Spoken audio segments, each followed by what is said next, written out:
ข้าวเกรี๊ยวมาโชว์หน่อยสิโอ้หน้าหนาวกินข้าวเกรี๊ยวอร่อยจักบาทอุ้ยร้อนๆดีมากเลยอันละ5 บาทอ๋อข้าวเกรี๊ยวใส่ไข่อุ่นๆหน้าหนาวกินแบบเนี้ยนะไม่ต้องกินอะไรเยอะหรอกกินข้าวเกรี๊ยวลองชิมดูสิได้อร่อยได้อร่อยมันอุ่น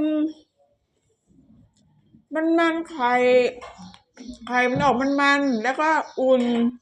ร้อนกรอบแซ่บเยอะแซ่บ5 บาทอ้อยมาชิมแล้ว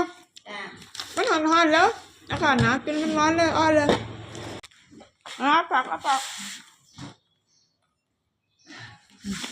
แซ่บไหม